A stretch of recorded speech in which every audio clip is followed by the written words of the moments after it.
और असदुद्दीन ओवैसी का ख्वाब यह है कि एक दिन आएगा इस देश में इंशाअल्लाह ताला, शायद हम और आप नहीं रहेंगे मगर देखना एक हिजाब पहनने वाली बेटी इस देश की वजीर आजम बनेगी इंशाअल्लाह ताला। हाल ही में एआईएमआईएम प्रमुख असदुद्दीन ओवैसी के एक बयान ने राजनीतिक चर्चा को फिर से गरमा दिया है। महाराष्ट्र के सोलापुर में एक रैली के दौरान ओवैसी ने कहा कि उनका सपना है कि एक दिन हिजाब पहनने वाली बेटी इस देश की प्रधानमंत्री बने। ओवैसी ने अपने बयान में भारतीय संविधान का जिक्र करते हुए कहा कि पाकिस्तान के संविधान में स्पष्ट रूप से यह तय है कि केवल एक धर्म का व्यक्ति ही वहां प्रधानमंत्री बन सकता है, जबकि भारत में संविधान की परिभाषा के मुताबिक कोई भी नागरिक, चाहे वो किसी भी धर्म या पृष्ठभूमि का हो, प्रधानमंत्री, मुख्यमंत्री या महापौर बन सकता है।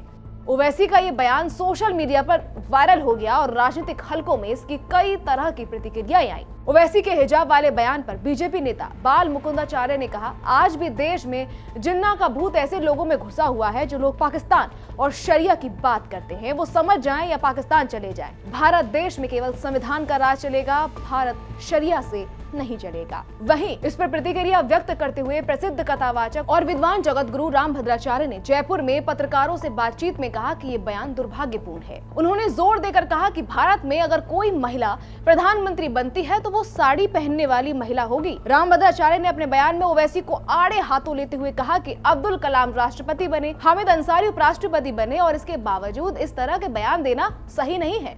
अब जरा आप सुनिए उन्होंने क्या कहा है। कल एक बड़ा बयान जो हैदराबाद के सांसद है ओवैसी जी, उन्होंने कहा कि भारत का संविधान कहता है कि सभी जो मजहब के लोग हैं, जो इस देश के नागरिक है, वो सर्वोच्च पद जो चाहे प्रधानमंत्री का हो, राष्ट्रपति का हो, मुख्यमंत्री का हो, उसमें आसीन हो सकते हैं। इंशाअल्लाह एक दिन उनका सपना है कि एक दिन हिजाब पहनी हुई बेटी देश की प्रधानमंत्री बनेगी। उन्होंने ये वक्तव्य कल जो महाराष्ट्र में एक चुनावी रैली के दौरान दिया। किस तरह देखते हैं आप उनके इस वक्तव्य को? दुर्भाग्यपूर्ण है।